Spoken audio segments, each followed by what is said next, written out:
know one of my favorite songs is, Tibi? What?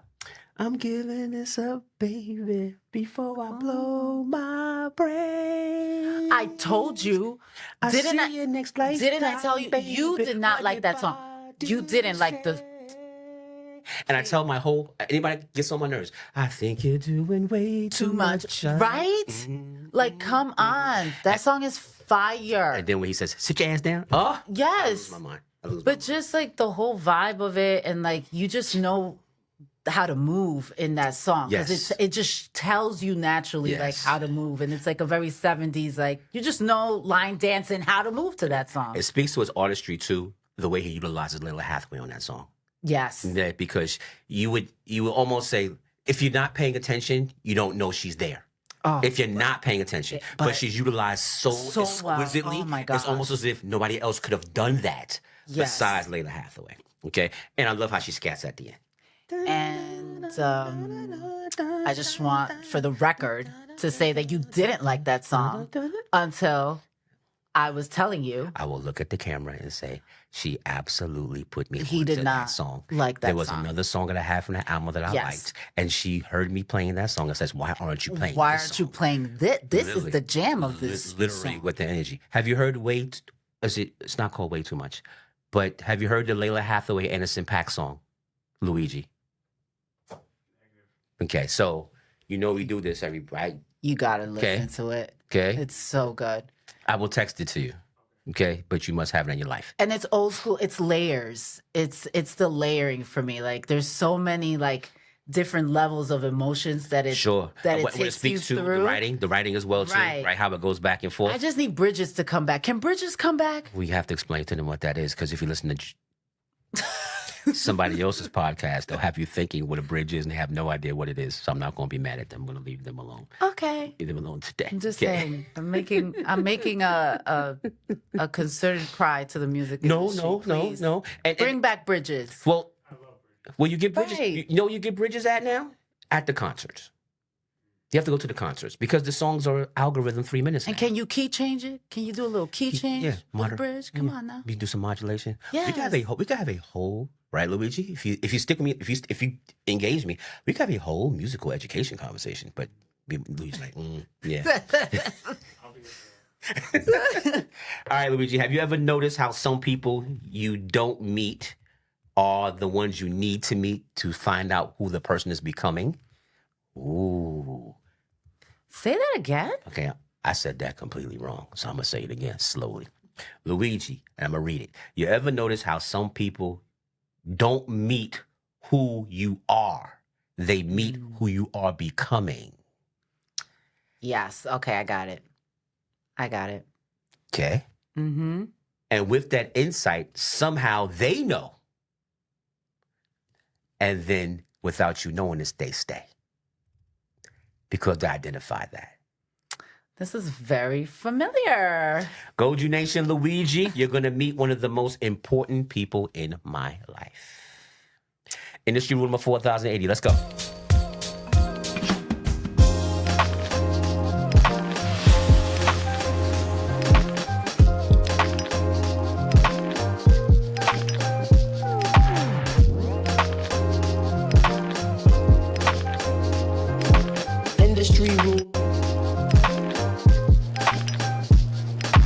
Industry rule number 4080.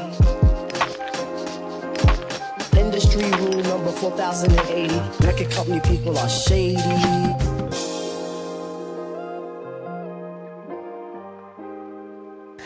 Hey, Goju Nation, Industry Rule number 4080, Season 4, Episode 6. My name is Tally, and I want to thank you, Goju Nation, one word as well, for tapping in with us today. You're appreciated, respected, embraced, and are the integral part of this cultural journey with me. That wasn't proper grammar, but you get the point. Make sure you follow Goju Nation, one word, on IG, X, Threads, Facebook, and YouTube. Luigi was fumbling me before and get mad at me because I kept messing that up. And Goju Nation, send us your email address so we can lock you into the Gotham Jungle newsletter, your home for everything qualified, verified, and certified. Real culture, real curation, real information. I laugh at myself when I love it. Okay, the setup is over. This episode wasn't supposed to look like this. He was going to go in a completely different direction, but life be lifing sometimes. I definitely do. But sometimes life says not yet. Instead of forcing the timing, you have to honor the moments. Today isn't about credentials. It's about connection. Now, this is what I've been told. Your success is based upon who you keep around you, right? And if you want to understand them, you pay attention to who they are. And today, Go To Nation, you're meeting one of them. My guest today is Jizza. Let me go back here, okay? For those who are just joining us, I have my own Wu-Tang clan of close people, too, in my world. And they actually are the personalities of their namesake. So this is Jizza, Tibisay Hernandez. But to me, and many who just love her, she's Tibi. Yep, just Tibi. Dr. Tibi, thou. You didn't even give me a chance to finish the explanation. I was still working on the introduction. Okay? I was trying to big myself up. Okay, you know? but you... I was trying to big myself up. Way too much. Okay. Doctor, educator, leader, truth teller.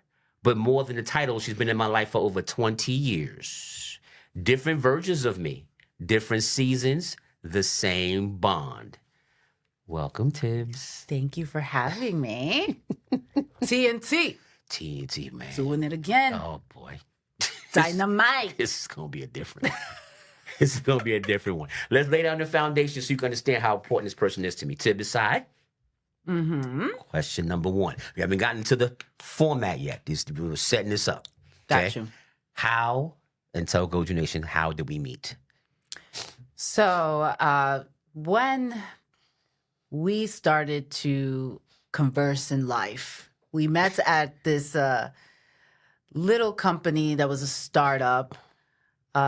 Do we want to say the name of the startup? Never. We do not want to say the name of the startup. But Hell never. It's hell never. But one of the things that I appreciated about meeting Tally was, first of all, as all of you know, he's a very dynamic individual. But he was the smartest person in the room. And I am attracted to intellect, right? So I immediately said, oh, that's going to be my best friend. That's my best friend. That's my best friend. That's my best friend.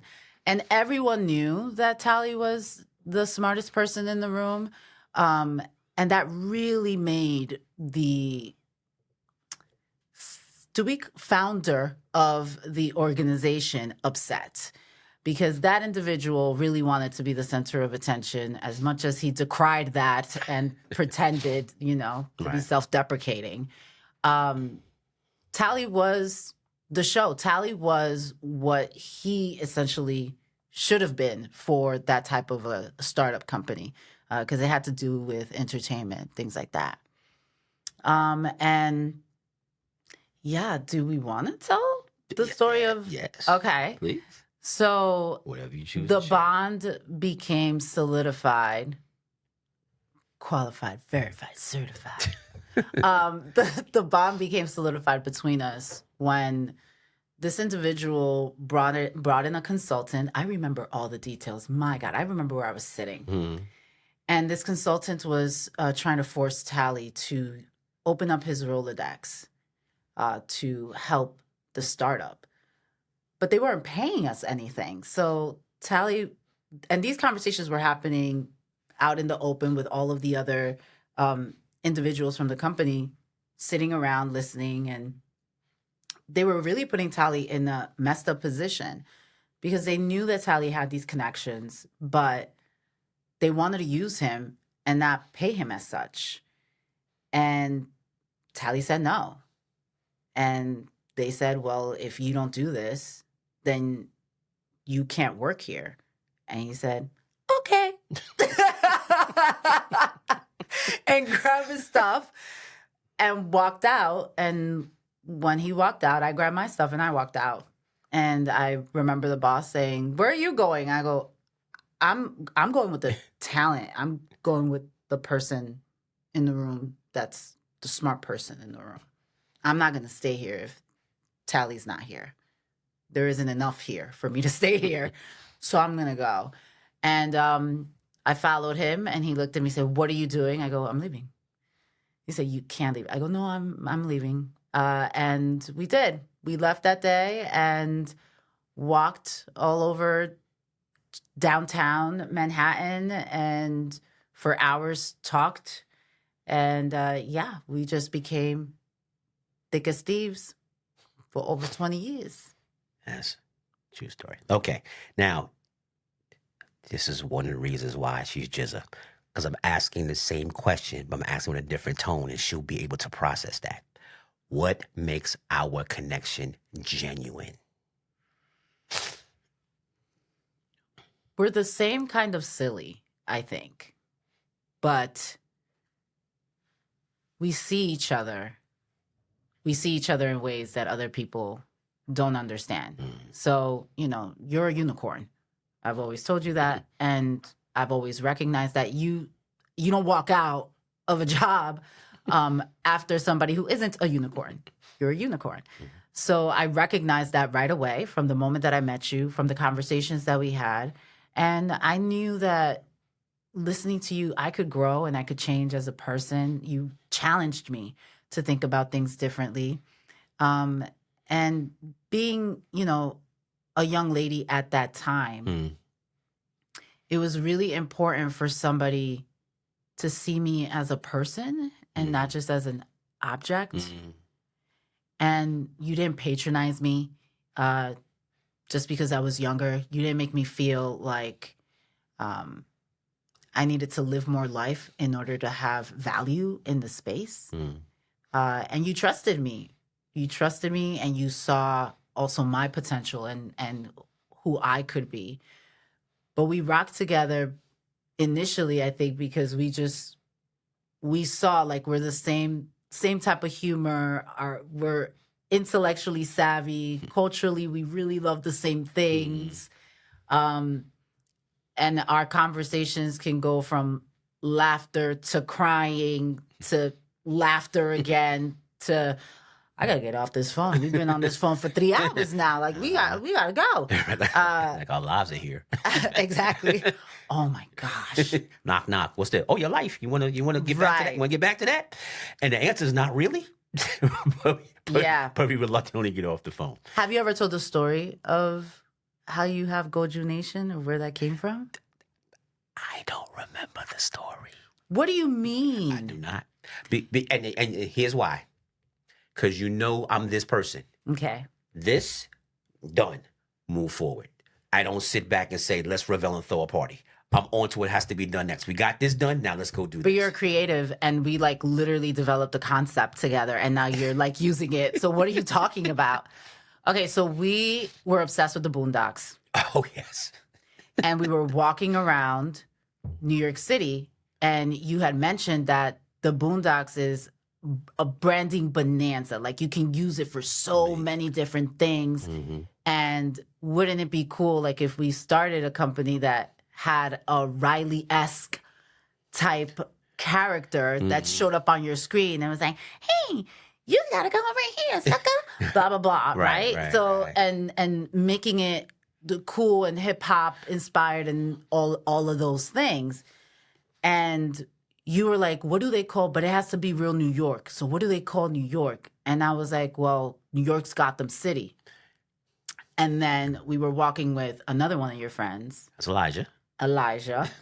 And he said Concrete Jungle. Elijah's in good graces. Yes. And he said Concrete Jungle. And I jumped up. And you were like, GothamJungle. There you go. And I was like, yo, that is so dope. I love that. And that's been like your brand for forever and a day. And here's what's interesting, right? So if you're paying attention, you're in my world right now. 3 things have manifested. So GothamJungle is the company. Y'all all know that, right? The comic strip is called Welcome to Dodge. And the main character is Miv Content. But you don't remember how we made this. Okay. But you don't remember the story or the facts I have, the dynamics I may not remember. Because I do know, and this is the first time I'm saying this, you don't know this. Miv Content stands for Merge and Live content. So Miv's name is Miv for merge and live, and his last name is content for the content purposes. But here's why this sounds special. That was early 2000s. Correct. When that conversation happened. Everything. I said Boondocks. I'm not talking about Boondocks reruns. I'm talking about Boondocks was on TV. All of this. So Luigi's having another little baby aha moment. I didn't know that. Okay. That's how far back this goes. This isn't me being cute in 2020. This is me having the foresight, as my friends like to say, to see down the block and around the corner back then.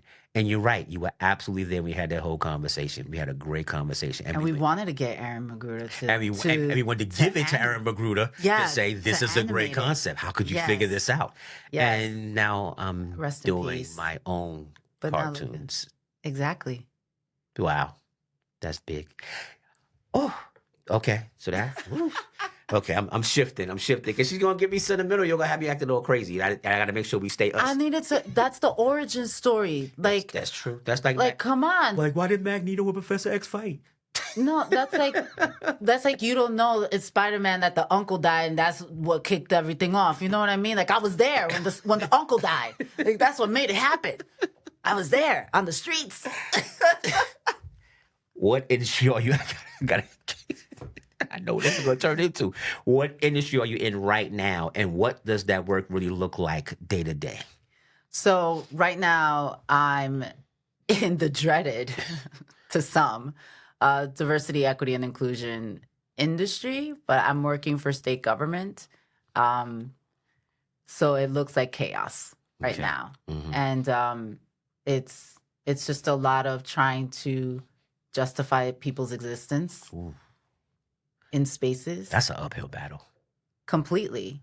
Ooh. And the battle that we had to climb just to get where we are, to now be questioned about why we're there or how we got there, is extremely frustrating. Mm-hmm. Extremely frustrating. But I maintain hope because there wasn't one of me before, right? Mm-hmm. Like, at least I'm in the space and I can call out some things and I can exhibit some discernment in trying to figure out where people's actual intentions are coming from, and try to be the best storyteller and advocate that I can be for people. And for this perspective that if we have more diverse points of view in a space, then the solutions that you're coming up with are going to be more comprehensive. They're going to be more holistic. They're going to be better for the populations that you serve. So, you know, I think sometimes people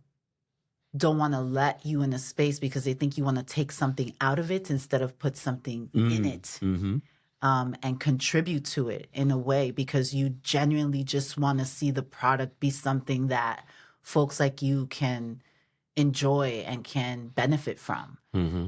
But, you know, if you have a mentality where your thought process is that every human being is walking in to take something, then, yeah, you're going to want to keep everybody out. Hence government space. Yes, sadly. Because that's the environment. Okay, I'm going back and forth here. Okay, one more thing I like to make you think. What's one thing, this is important. One? Yeah, what's one thing you wish the world knew about me, but they probably don't? Tally is very paternal. He is a person who, like, completely wants to take care of his folks and doesn't take that lightly. But what I will say is that the one thing that I know about you is that you also want to be taken care of. And you need to be taken care of, and you deserve to be taken care of in the ways that you need. But you do a lot of, you do a lot to give to people. I don't necessarily know if it's reciprocated. Smart person told me one day, y'all should write this down. Luigi, write this down. If it's not reciprocal, if it's not resourceful, it's not a relationship. That's deep. Pay close attention and look at every single person in your life and have a reevaluation conversation which you're having immediately, because you're going to say to yourself out loud, this person does not reciprocate and does not use any of their resources in reference to anything we deal with. And that person's called a taker. Yeah. So I'm just saying that for the room. Okay. I let that for one. the good of the order. Yeah, I let that one For the land. good of the order. in old school Mary J. Blige words, y'all let it breathe. Not Mary. Okay. All right, you know how the structure of these podcasts go. We do the qualified, verified, and certified. Nice. So let's get into the Q. I get so entertained. I'm so self-entertained by that. Your mom did not have to do anything for you. You just entertained yourself as a child. Actually, you've met my mom, and you found out two things immediately: where the sarcasm comes from. Oh, completely. Okay. Yeah. And the fact that she has a very thick common sense bone that if you don't catch it, you'll get run over by it. Completely. And that is where the energy comes from. So it's entertaining now that she's older, because I do that to her, and she is all not okay with it. All not okay with it. And I look her right in the face and says, well, who raised who? Well, I made this up on my own. What did I do? I went to the Guapolo Islands and came back a different person. No, this is what you raised. This is what you made. Right. So gotta take it. Can't leave it. You made it. You break it, you buy it. Right. The qualified part of this conversation, we're gonna speak about life in general. Okay. Life in general. Okay. Okay. Post-COVID, right? Post-COVID, the political, I don't want to have a political conversation. It's more of a landscape conversation. Okay. Sure. Post-COVID and the landscape of how things have changed over the past 4 or 5 years, right? Because we spoke about this a little bit in reference to what's happening in your home, right? Yeah. What are you seeing that we need to clearly pay attention to that we're not, that's indicators to a doctor that's saying like, yo, if you don't catch this, you're gonna really have to. And I'm not speaking to like what's happening with ICE. It's more of a it's more of a 50,000 feet conversation than an individual aspect of what's going on right now. How do you see it? The isolation hasn't left. We came out of our homes. We're still isolated within structures. Like probably even more so. More right? so, yeah. It's kind of scary. Like I feel sometimes like people are making podcasts to have friends, and to have places like the podcast became the third space for you and your friends to hang out and have conversations after work. Right. Let's go to the podcast. Right. But it's like, but I don't even know if they knew each other prior to podcast land. You know what I mean? Like we have years in the game. Like this is our life and our friendship, and it's real, and it's based on us living and breathing around each other in real life. Right.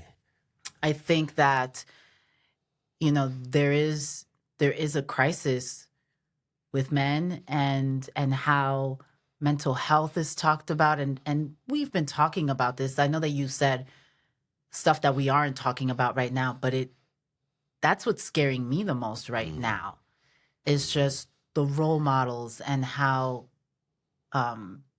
men are connected to community and where they're finding a source of purpose. Mentorship. Yes.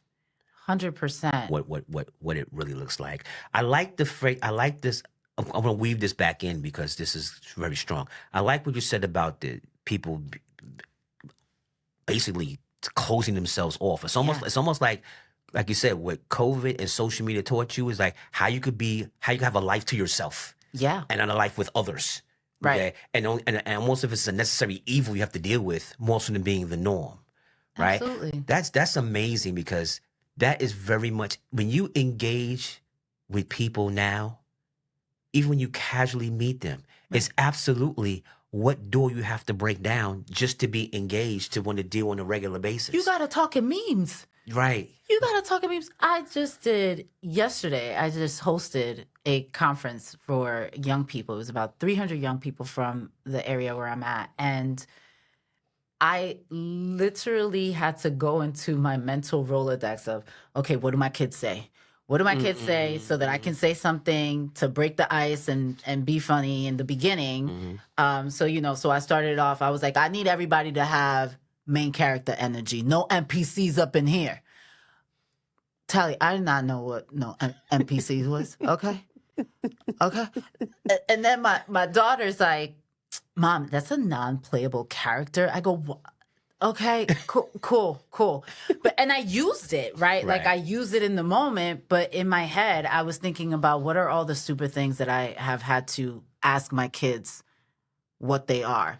When you ask it, when you walking around, you walking around, you asking your 7-year-old, like, yo, what's Riz? What is that? What are we talking about right now? You can laugh out loud. Like when we're talking in LOLs. Right. To each other. We're talking, we're talking in subtext. We're not using vocabulary. But that's because it conveys emotion. In theory, you connect, and that's where the emotion comes in, because you kind of know what they're saying. Because you understand the emotion when you get a LOL. even like, how many times you actually LOLing? That's like, come on. That's like when you were younger and your parents said the word like whack. You say, yeah, exactly. And you're like, and they're like, why the hell do I have to say that for my child to be in the room? Mm-hmm. That is deep. But even then, it was still more of an engagement. It was still, we're going to grandma's this weekend. Right, we're still talking. We're still in the same room. We're still looking at each other in the eyes. Right. We're not texting each other. We're watching a show together. Right. Right. I text my kids to come upstairs for dinner. That's really sad. Oh. Oof. That's really sad.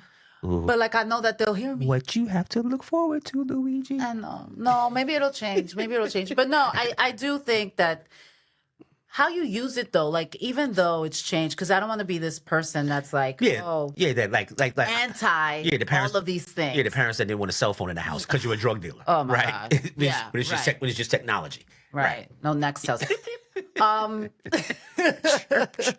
Chirp chirp. I remember when I got a beeper. I was like, wow, you letting me have a beeper? That's crazy. Right. And then cell phones came out. But no, like truly the engagement pieces of it and how these kids also are privy to a lot of terms that they don't know how to unpack, therapeutic terms that they use on each other, that they use in spaces that are not connected to lived experience because they don't know what they're talking about. They don't have they don't have the life to experience some of the things, and misinterpreted definitions of those things creates a world. You create your world. Now you have so much language and so many people that are giving you roadmaps on what your life should be.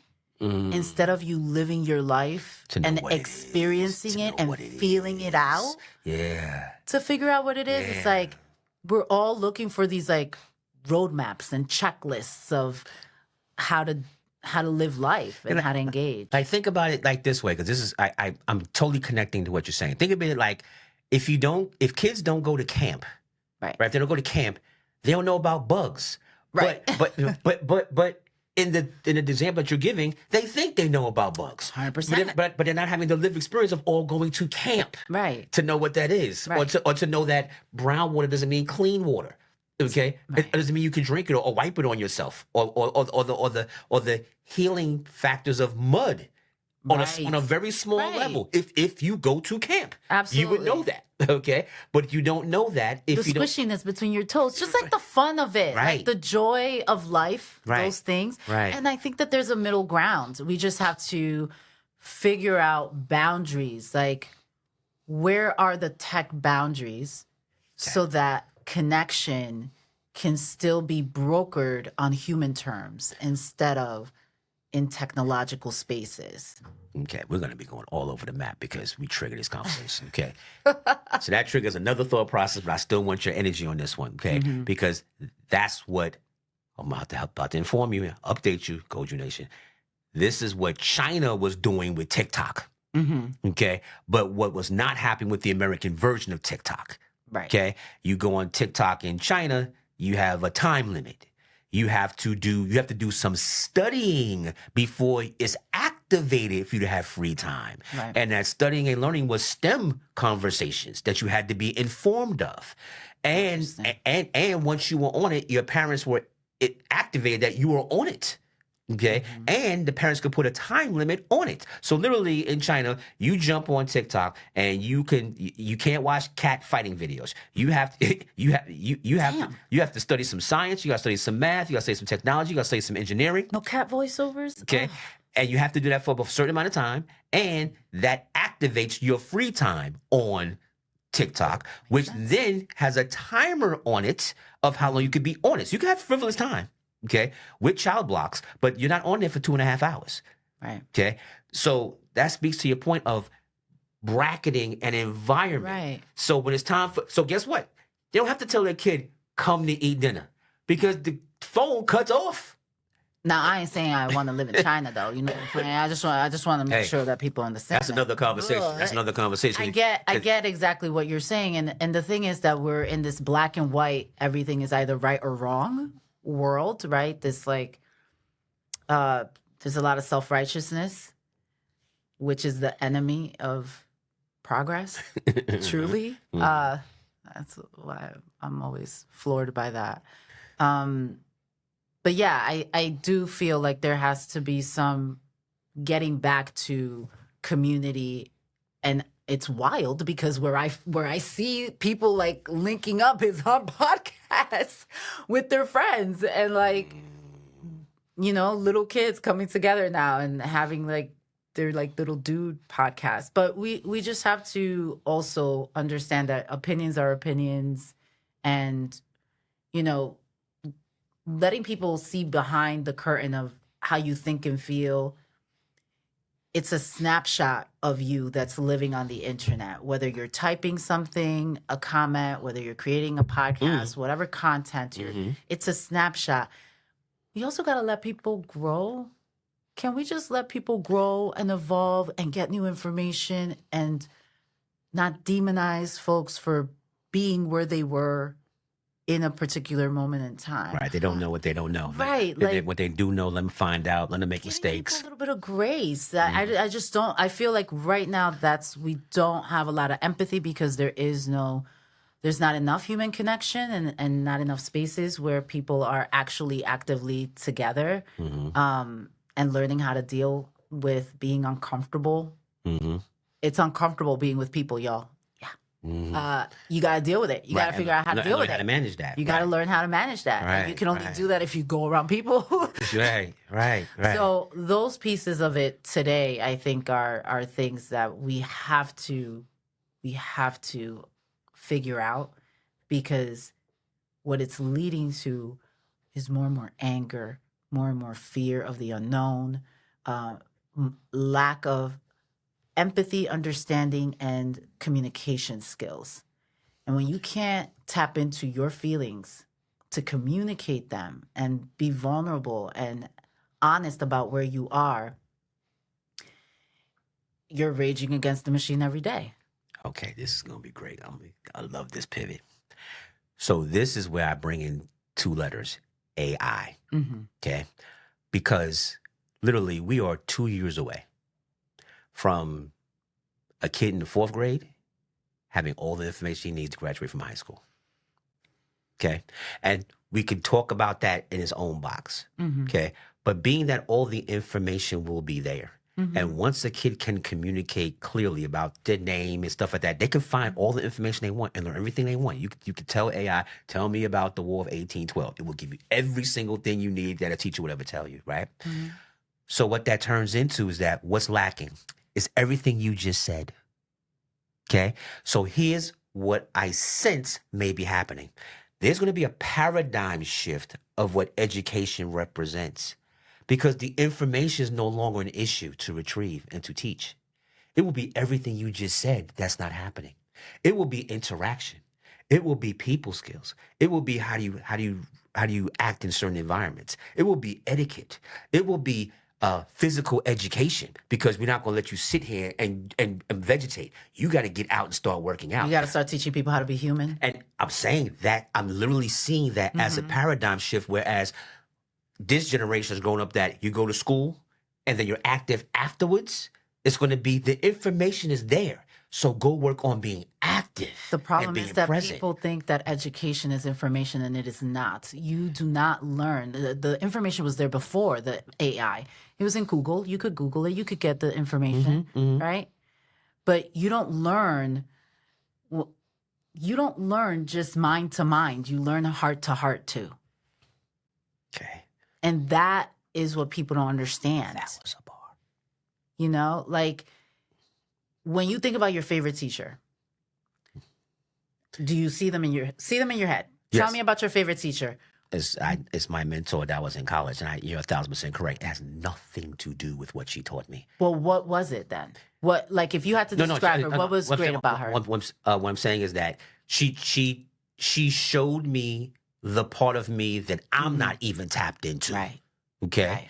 And she revealed it to me in a way to make me want to be a better version of that once that was revealed. Right. That was in college, not in elementary school. But the point being is that because she was the English teacher. Right. So it's not about all the books I read. It wasn't about all the stories that I had to study for and all the information I had to read, which trained my brain as well, my brain muscle. It was the value that she brought to me, revealing to me the person that I am because of what she was able to see within me and show within me. So I get that point on 10, which kind of walks into my point, okay? Because you're going to be in a place where, think of it this way. There's 8 hours of school, okay? Well, being that all the information is there, you don't need to have an English class, a math class, especially once you learn how to add, subtract, multiply, divide, and a little bit of algebra, you're done. You're done. We need them. And we need them. For bigger reasons. For bigger reasons. It's not for bigger reasons. Okay, though. I'm listening. It's not for bigger reasons. An educator is supposed to inspire your curiosity. So you need a level where you can play around with all of these different subjects to figure out what fuels you and how do you feel about them and what kind of person, where will you thrive, right? Education should be that playground with information, with a guided person that inspires you to want to learn more. Critical thinking skills don't happen just out of nowhere. They happen because you're in a math class and you're learning more than algebra. You're learning that there is geometry and trigonometry, even if you're not going to use it in the rest of your life. It's understanding curiosity, because if you can't even be curious about information, how are you going to be curious about people? And then life. How are you going to be curious about life? So you need it. You need both. People need to be able to play around with different materials. So that's how I see AI. Going back to the AI conversation, AI doesn't work without human beings. Very true. It does not. You have to know how to put the right questions in, facilitate what the outcomes are, because it can throw out a bunch of stuff. But if you're not reading it, if you're not playing around with it, it's Play-Doh, right? You have to make it malleable and put it into and create it into what you need it to be. But you have to have an idea of what you want it to be before you even start using it. 1,000% correct. You're 1,000% correct. Right. So how do you build the skills to come up with the idea in the first place if you don't do education? Fair statement. Okay. Again, because this paradigm is going to shift, right? Yeah. Okay. Because AI for this generation is what the internet was before then. It's what airplanes and cars was at the beginning of the 20th century. So the paradigm is going to shift. I'm just kind of looking into what that is. That was a very qualified conversation. It's the only kind that we have. Okay, so we're going to get into what's verified. That's the V. Luigi, you okay over there? Okay. All right. Go drink some water. Let's speak about culture now. Okay. And tap into this, because that's that. First of all, I'm tapping into verify because it's a great segue, because the kids need to have. You just broke, and thank you. I'm informed. Okay, I always tell people before, get the proper information so you're respectfully informed to make a great decision. Okay, so that was a great breakdown of why education, more so than the X's and O's of education. Big time. Okay, so I appreciate that. So now how does that play in the culture? Because it's not an AI conversation. It's more of a how does it translate into culture once they have the education? Because here's what's happening with AI, which is a problem. Okay, AI thought they could do automation. without blinking. They thought they could turn. You no longer need to have a server at Taco Bell. They'll do it. A machine will bring you your tacos. Until one person bought like 50 burritos and it broke down. He says, and the person took them and ran off and sold them. And the robot was like, and the robot said, I thought he said 5. Right? Right. That type of thing. And they said, you just let him walk away with 50 burritos. They said, so okay, we need a person. Okay, it can't need the humans. Okay, we can't completely do the Jetsons. We need a body. Okay, but what is happening? Okay, and they're also fighting this because I want you to hear my point of view about what's happening financially wise and culture wise that people are fighting but not denying is happening. But on the culture side of things, it's flourishing because of what you said. People with creative brains are having creative ideas with AI as a tool. I told you this years ago. Right now, okay, and Luigi's gonna say I can. Right now, you have Jarvis. Okay, the Iron Man's Jarvis is right now. It's in your phone. You just have to know how to do it. Okay, you have to know how to feed it. But again, it goes back to what you know and what you can and can't do. Okay, right. How do you see it affecting culture moving forward? I want to give you my thought process for your dance. Sure. Okay, because in a minute, somebody's going to make a painting using AI that's going to be in the Louvre Museum. And people go like, how did this even happen? It's because they creatively are manifesting what can be done with the tools that are there. Somebody's going to create a song that's going to be nominated for a Grammy. It's going to be the song of the summer. And they're going to say, how did this happen? Because the person has it in their head of what they want the machines to do, which is there.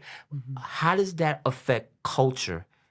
Or how can it benefit culture so the powers can be used for good and not for evil within that thought process?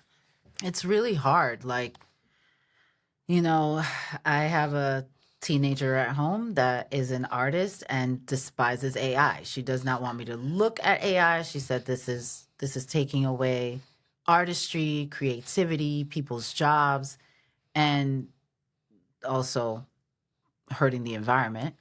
And I sit with that and I think about what she's saying and I feel like, okay, you're right. But it's a tool. So how do we put parameters around the tool and how we utilize the tool and the criteria, right? So there's going to have to be criteria for that painting to end up going into the Louvre. And there's going to need to be verification, no pun intended, of how the creative person, what parts of the process were their original processing. So that's where I'm gray. Because creativity is creativity. Here's the analogy I give Luigi. Okay. AI right now is a drum machine. Yeah. Everybody has a drum machine. 100%. Watch this. And the drum machine has put a lot of drummers out of work. Okay. It doesn't prevent Timbaland from being a genius. Right. Using that drum machine. Exactly. So somebody's going to do that. Somebody's going to be somebody's going to be that creative and pull that thing together. Right. And that's the embracing I'm speaking to from a standpoint of historically and technologically, if I'm using the term properly. Because I see how I see it. And this is why I want you to push back. I want you to push back on this. I see it as, and there was the horse and buggy too. You had to come on in and get in the car. When we had the car, we said, hey, you know what we're doing next? We flying. And what the whole country says, I'm not going up in the air. Right. I'm not going up in the air. But that's what I mean. I don't trust that. But we had to get there. Right. Okay. So horse and buggy, car, airplane, right. AI, internet. This is what it is. Right. We're moving in that direction. It's hard for me to push back when I agree with you. Push back on me. Because I agree. Because what's happening that I don't like, okay? And this is why I want you to help me because again, you give great perspective of what I may be missing. What I don't like is not your daughter's thought process, okay? Which is fine. I like how they're trying to use that as a crutch as to not let technology be what it is. Because what they're scared of more than anything else, and not your daughter, okay? What they're scared of more than anything else is taking away their jobs. No, that is what she is afraid of. Because that is what she's afraid of. Because of. What's going to happen, by the end of this year, watch this, Tibbs. By the end of this year, and forget creative, by the end of this year, watch how many accounting firms are cut down by 2/3. Right. Because we don't need the bodies. We need somebody just to check the numbers. So before, right, there were antitrust laws that were created, that had to be created. Mm-hmm. And what was the purpose of that? Yeah, right. For it not to be taken advantage of, and for it not to be monopolies. We don't want monopolies, right? And not to be misutilized. Exactly. Right. Mm-hmm. This generation is scared because we do not put parameters around things.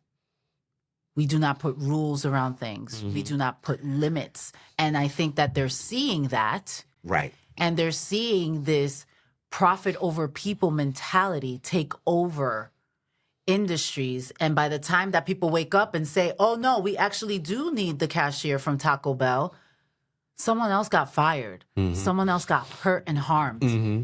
Right? So... Or I want to be creative, and this tool is taking away my lanes of being able to be creative. The risk analysis of harm is just not being done. Okay.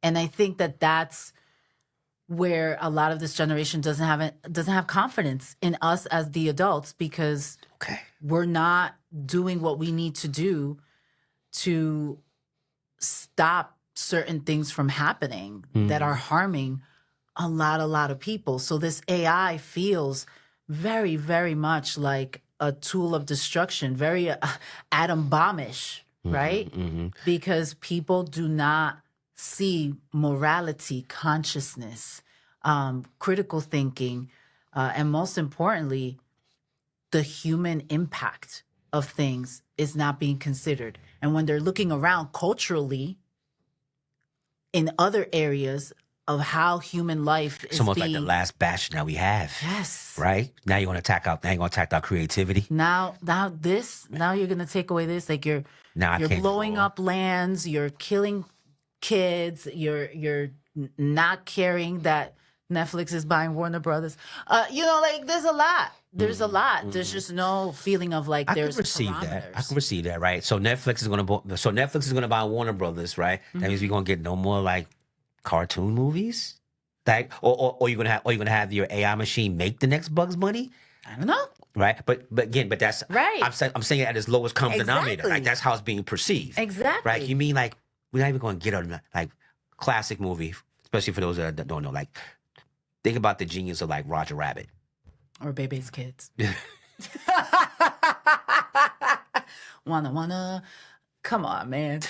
Think about the genius of those entities, right? Or Pinky in the Brain, right? Think of those genius entities, but a person was behind the creativity to draw it, right? Yeah. And now you're going to take that away and say, well, we'll just come up with our own stuff, or we'll create it, or we'll repeat the cycle over and over again because that's what seems successful. So that way we don't lose our minds. Perfect example. So we won't come up with the next great superhero character like a Spawn. Right. We'll just keep making more Batman movies. And who does that hurt in terms of we'll just keep making those. The scheme of, the different levels and layers of an industry. Yes, I could see. Right? That's but a the top story. Of the industry still get paid whether the people are there or whether it's machines. Or it's not.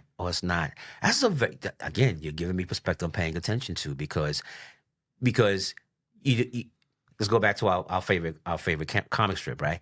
If AI was around then, we would never get to the Boondocks. We would be stuck with Peanuts. And there's nothing wrong with that. There's nothing wrong with Peanuts and Winnie the Pooh. I know I'm aged. I know people are like, oh my God, okay. Or Calvin and Hobbes which was the cool one then, right? The cool new one then.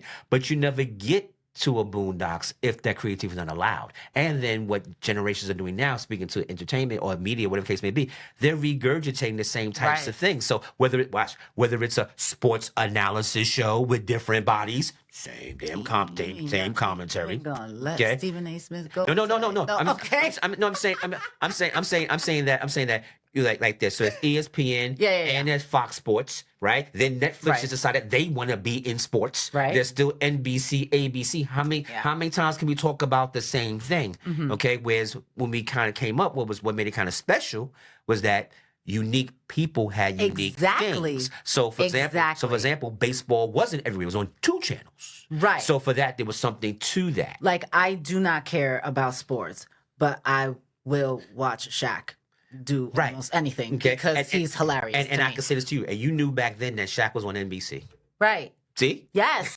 Okay. Not 20 different places. You knew that. I could say that out loud because you would know that, right?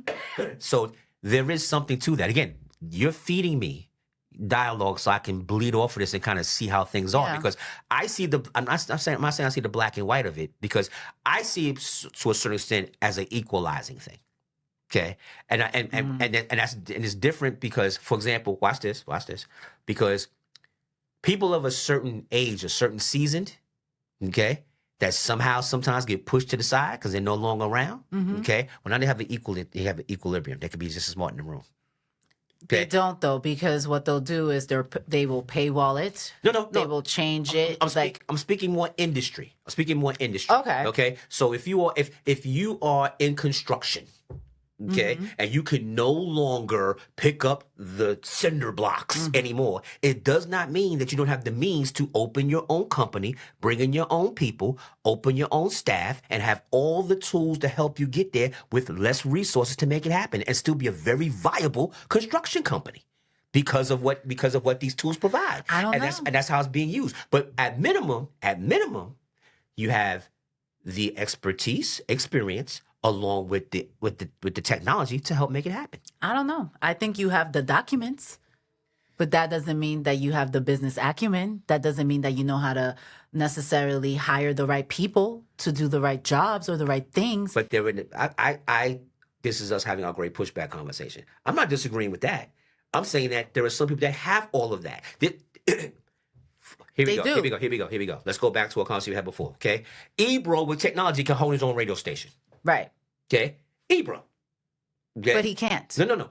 With the technology and with the resources that he has, if he said the phrase out loud, I'm going to Apple Music to open my own morning show radio station, he has the means to do so. He still needs the people. And Ebro, that's why I'm using his name. Right. Ebro has the capacity to have the people. Has the people. But again, that's still the same model. AI still is just a tool. A very helpful tool. A helpful tool, but it's still a tool. It's not giving you the whole thing.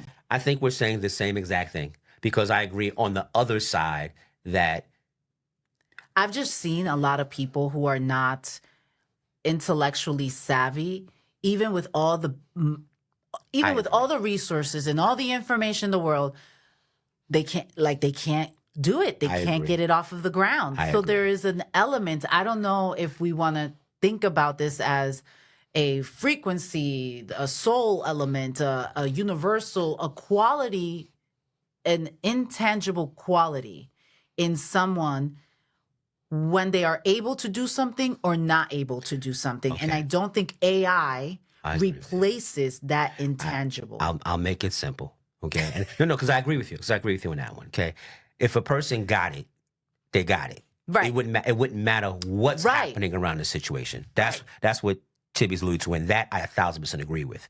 Why I'm stating is that, for example, if you are, here we go, and I'm using Ebro's example, using another example. If you are L.A. Reid and you ran record companies, right? Okay, and you want to run another record company, but you don't have all the tools you had before, you still have the means to make something like that happen. Because you've been successful. You know what success is. You just had life is lifing, because that's what's happening to L.A. Reid per se. Okay? Life has been lifing. So the support's not there from certain people that you had from before. But that might be a part of it as well, too. But I'm not debating it as in who's right or who's wrong. I'm agreeing with you in pushing you to give me that intangible that says it can't just be technology. And I agree with you. If you're the chosen one, you are the chosen one. And it doesn't matter if you have no tools or all the tools, because that's what's destined for you to become. And that needs to be seen and shown. And that's where the real true genius of certain people are. Absolutely. Thanks, David A. Smith. No, I'm playing with you. I'm playing with you on that one. Okay, so that was good. Oh, man. And Luigi, we're only into 1 hour of our conversation. Let me ask you a side question, okay? As you climbed your ladder, Mm-hmm. okay, to where you are today, okay, and I literally was there every step, every rung of that ladder. What did you lose during that climb that you wish you may have kept, or that you receive within the regret as a necessary evil? I lost people that didn't serve me. Woo, that was so good. That was liberating to get those people off of my back, you know? I think I lost the need also to get affirmation from certain places. That sounds therapeutic. Yes, very that. And, you know, everything that I lost was replaced with something that made me stronger and better and more unique, which I'm so grateful for. Do you recognize that now as it's happening? So, yeah. So as in real life things that are happening, do you recognize that this is happening because in a minute you're not going to be here because I know something needs to be here. Something needs to be here. Absolutely. Things get taken away and then replaced with these magnificent opportunities or these different ways of thinking, this patience, this different way to communicate what you need and what you want. Like, it is, I really have enjoyed not being in my 20s. Okay. I have. Okay. I am so, like, people be like, oh, I want to go. And I do not want to go back to my 20s. Those were terrifying times. But yeah, like, I really feel like I've kept my day ones. My day ones are still here. They are still, you know, fueling me and pushing me and keeping my creativity, even though folks are in different industries and different spaces in their lives. What we did for each other organically from the beginning is still happening. So I'm really appreciative of the fact that I've kept amazing people in my life. I keep meeting new people. I think my eye keeps on becoming more refined and sharper in regards to what kind of energy I need in my life, what new information. There's like really great people in my life right now that I didn't have before in the space that I'm in that have a lot of intel on that space. And they see something in me that they're willing to share that information and help guide me. So, you know, I think I lost what needed to be lost. And it's been replaced with a lot of great things. I think also a lot of resentment and a lot more understanding. Sometimes when you've gone through painful things, you can kind of blame those painful things for where you are in life and where you ended up in life. Yeah. It chisels away at you. Yeah, absolutely. Almost like that's the iron you don't know that's sharpening iron. Right. Like you don't even know it yet, but you're like, wow, I'm a lot stronger in this area. Yes. And because I had to deal with fair yeah. So that there's a level of gratitude that in the moment maybe I couldn't access when I was younger. But also, like, it's okay to be sad and mad, and the full range of emotions is okay for you to have. Like, you don't have, like, strength is not defined by, you know, you're just always hard and you're unfeeling. Joy, you can't experience joy without understanding sadness. That's okay. Like, just feel your feelings, right?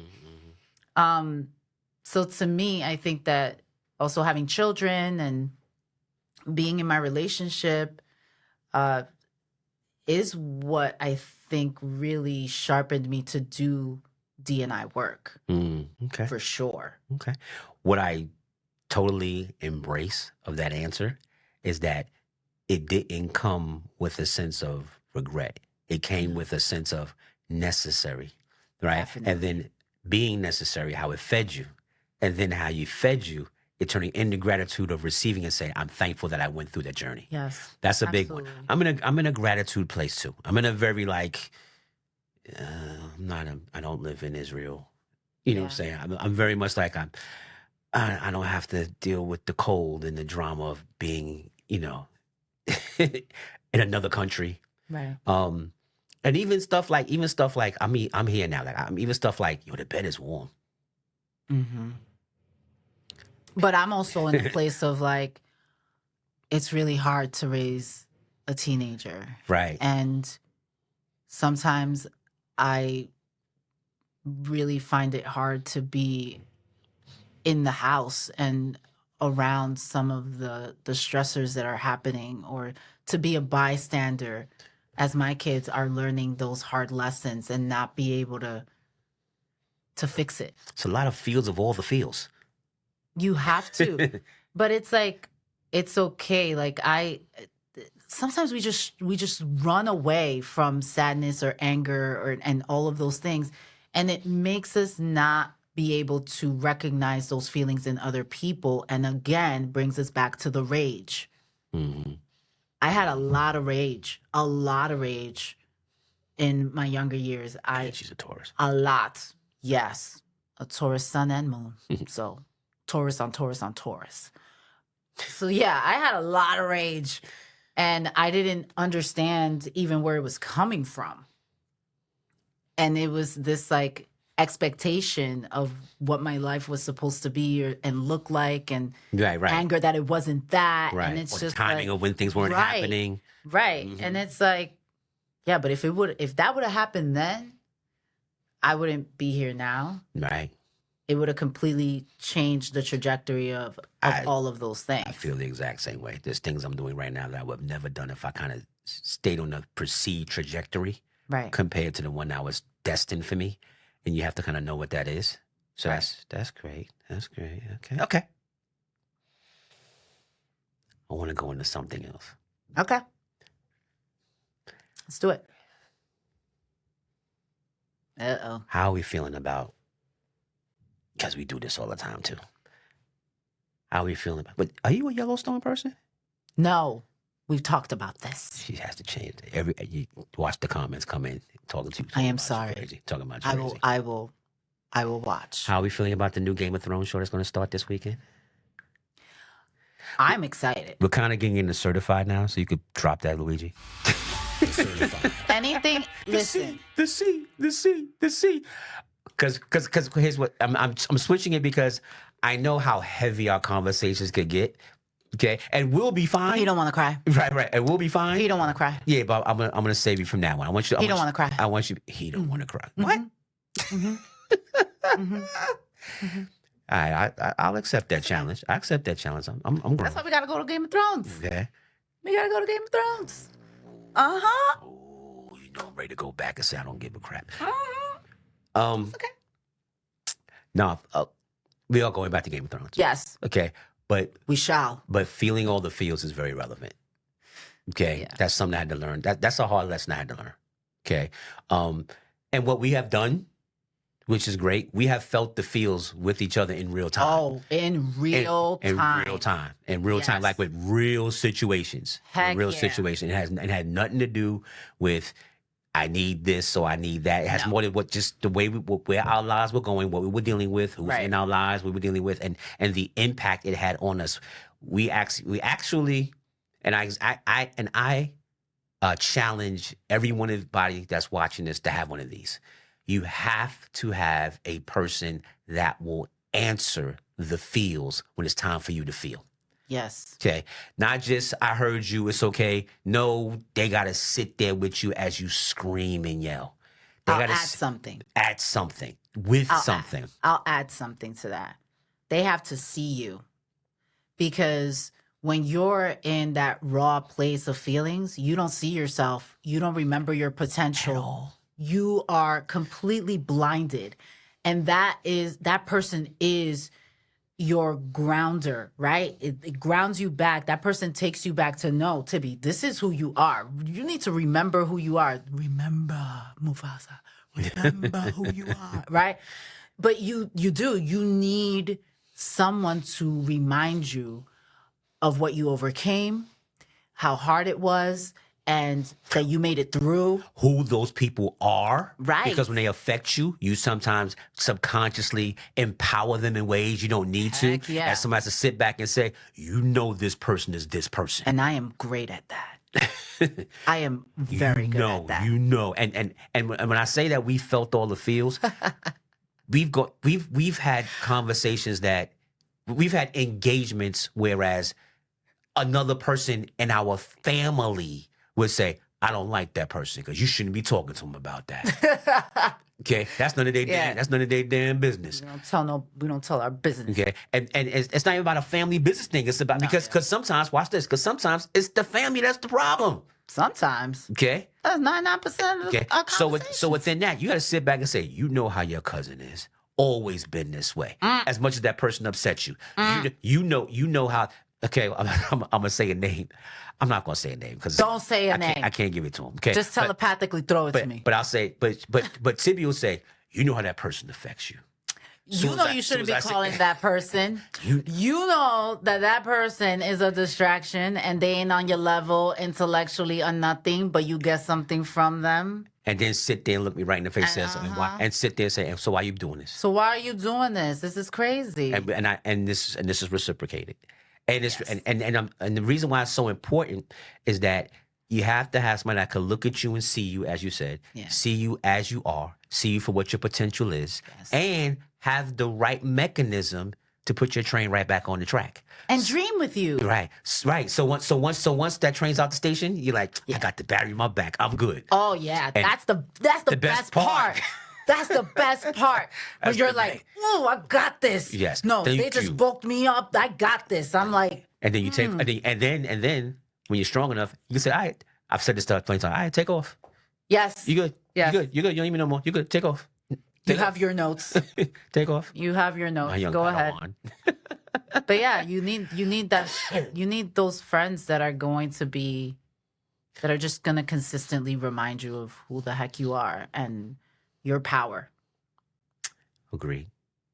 So now we could safely go to Game of Thrones, as she thought I wasn't going to sit there and be real within my space and place. I did not say that. I said you didn't want to cry. That was your impression. I didn't say that. I said he didn't want to cry because he knew. All right, because you feeling your feels. Didn't you say you feeling your feels? That's why you was going to cry. You see why she's here, Luigi? Whatever. All right. Are you looking forward to this Game of Thrones show or no? Okay. Of course. Are you a House of Dragons girl? Of course. Okay, that's coming back this year too. I know. Okay, they starve us, saturate. But you know starve us, saturate. They're evil. HBO, you're evil. And here's what their goal is. Their goal is for the rest of your life, for Sunday at 9:00. You are locked in. They want you watching it. They want you Sunday. They want you like NFL football. 100%. Sunday at 9:00. They want you watching them every single week. Every single week. And then I'll watch a little bit. And the reason I'm bringing up Yellowstone is because the Taylor Sheridan writer, who's the main writer on the show, he's become the Paramount Plus guy. Okay, there's 17 shows. I'll name them. People know what I'm talking about. What I'm saying is that they've watched that model over the past few years and saying, we could do that with Game of Thrones. You know we could have them watching us because he's become such a good writer that his name conjures viewers. Got it. Okay, old school. He's a Spike Lee movie. Right. Okay, right. So the culture just comes to it. Okay. Even though that last one was no bueno. Oh man. That Denzel, what? Did he forget how to act? Oh, she's killing one of the greatest actors in our lifetime. What are you talking about? Top 5 dead or alive. Are you I'm not crazy? I didn't say the movie was great. I said you're killing one of the top 5 actors dead or alive of this, next, and previous generation. No, I'm not killing him. I just don't like one movie. You can't say, did he forget how to act? For that one movie, he did. For that moment, What he did for that moment? I'm sorry, y'all. Y'all like that movie? I don't know. No, I'm not co-signing the movie. Okay, I'm giving the actor grace. But what? No, because every album can't be a hit album. Supposed to be Spike Lee. But every album can't be. Every album's not a hit album. Again? Every Anderson .Paak album isn't great. Oh my gosh. Every Bruno Mars album's not great. I don't know. Doesn't mean he's not Bruno Mars. I still find a song. Okay, well, I still find a song. Well, you gotta walk. Did you find a scene? Yeah, he was walking.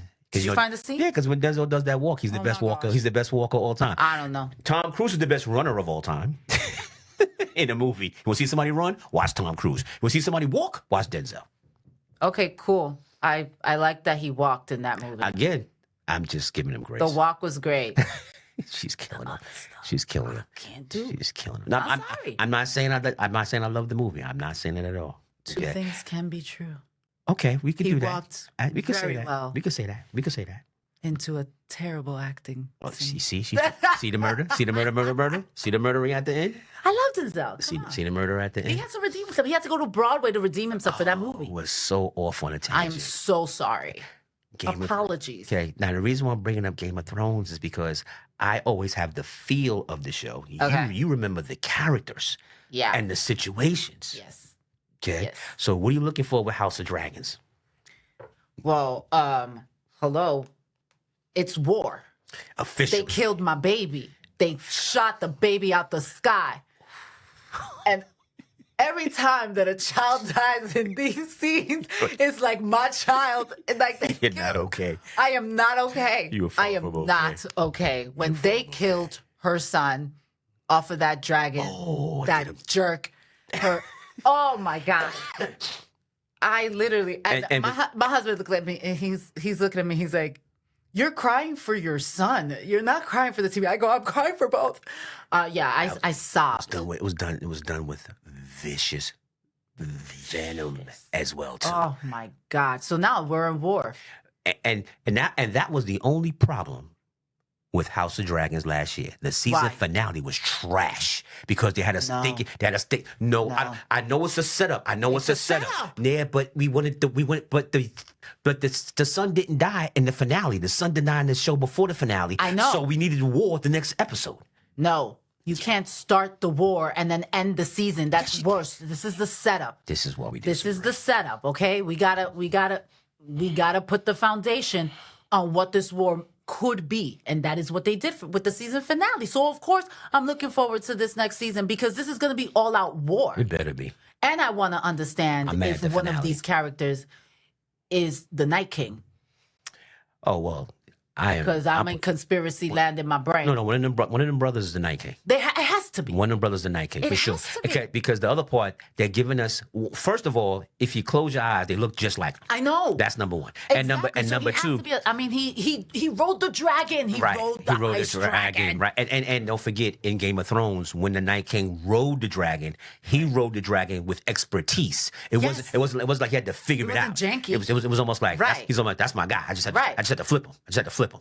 But what's also happening too is that between the brothers, slowly but surely, they're exhibiting qualities that lean right towards what a Night King would be. And at first I thought it was one brother, you know which one I'm talking about. Yeah. But the second brother, the stepbrother's now acting that way as well too with his venom. I'm like, okay, so between the two of them now. What is going on? Between the two of them. Yeah. Now. Okay. So this new show, now, there's a knight and there's a squire. Yes. And the squires... Doesn't it give you King Arthur vibes? And the squires are Targaryen.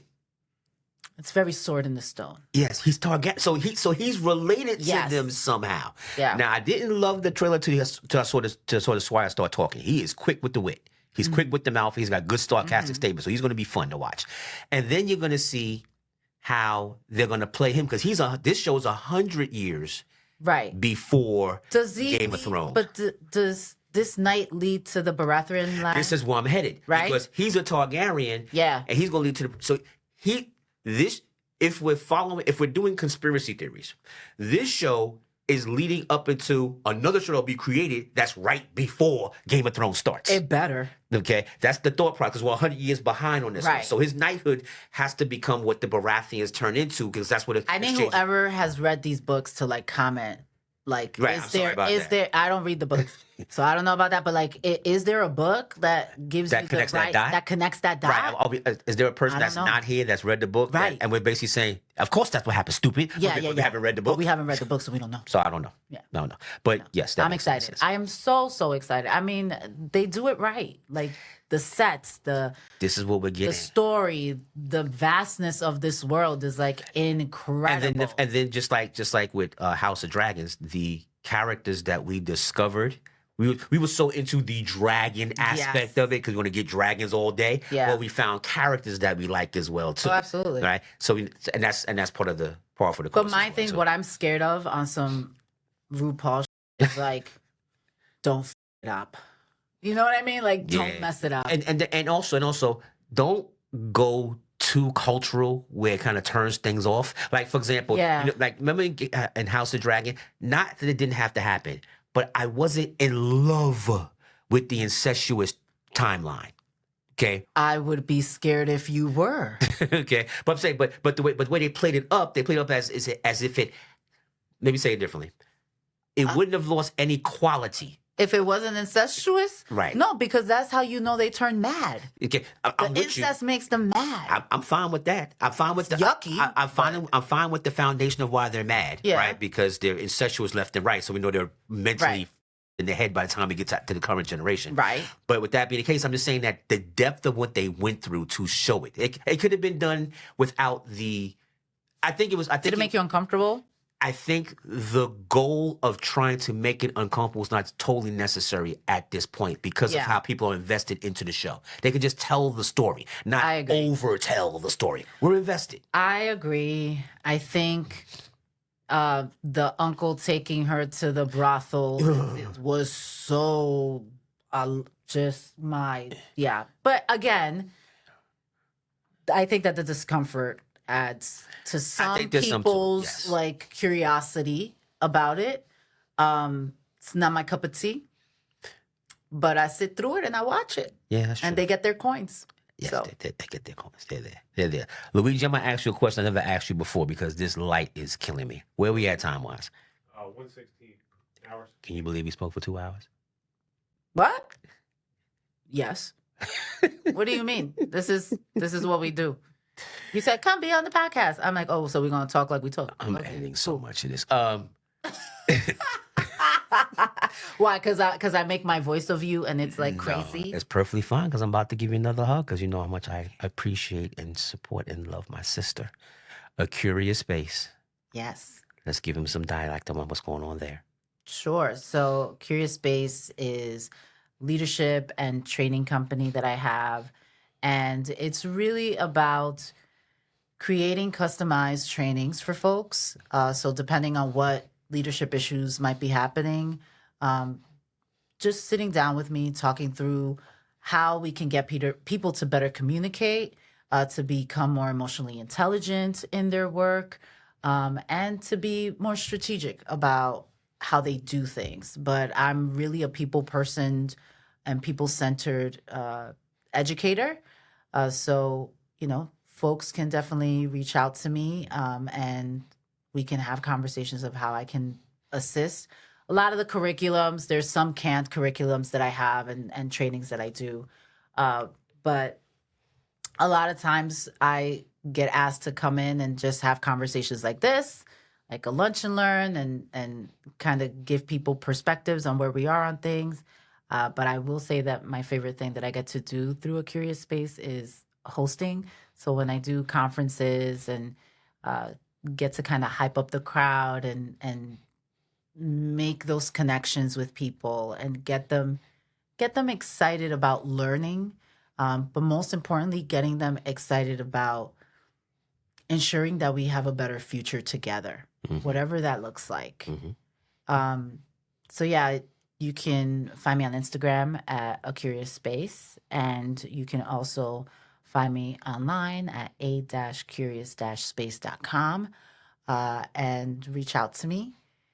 And yeah, I would love to work with some folks to really be a partner in how we can make organizations more human-centered.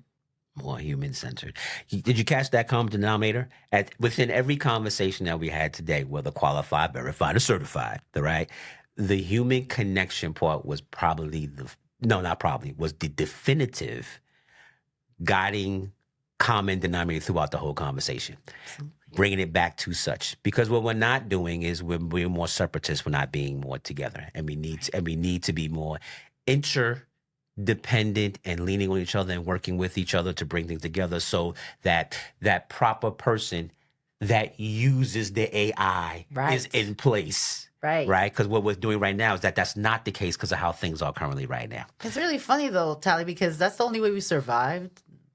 Us as a humanoids, there were more humanoids. We were the only ones that survived because we figured out how to work together. Mm-hmm. And now we think, that we're going to survive by working against each other? Right, we'll work independent of each other. That don't make no sense. We're going to work independent of each other because I have all the answers. Right. Where we've been a culture that survived because of two things. Well, in my mind, we're interdependent upon each other, whether we realize it or not. And number two, we have common sense. Well, common sense is very uncommon. But in general, I'm saying is that I use this phrase all the time. We know you can't everybody knows on earth you can't eat kids. I don't know that's true. No. I am telling you that there's a tribe out there. There is one. There is one. Kids but if you right now. But if you go to Australia right now and start eating a kid, they will stop you. I hope so. Okay, that's my point. My point is that if I go to Timbuktu and I start eating kids, somebody's going to say you can't do that. I'm just letting you know. Don't put that out into the ether because what's happening in this world right now is crazy because stuff that I thought you weren't supposed to do, people are doing. People are doing and posting it online. All right, that's because this speaks back to her human element of what she is speaking towards. So scary. See how she's overstating it? Scary. Goju Nation, I appreciate you, respect you. Tap in all the socials, X, IG, Threads, Facebook, YouTube. GothamJungle, one word, GothamJungle, one word, at GothamJungle. And don't forget to send us your email so we can tap in and give you that newsletter as well. Thank you, sis. Of course, anytime. I can say this out loud. Watch this. I love you. I love you more. And this is genuine. 100%. Oh, my God. Remember, light and darkness cannot coexist at the same time. So if you're going to choose to be one, choose to be the light. You coming back? Of course. Okay. Anytime. Because we have another show that we have to do. Okay. Thank you, guys. Talk to you soon. Bye. GothamJungle, we got the facts. Qualified, verified, certified plaques. Keep humble and remain class acts. If we choose to be the light, then we're never off track. Check the rhyme, can we kick it like Tribe does? All the time, we on point like the stylus. Industry Don't forget the industry rule. Number 4080, baby, don't be fooled.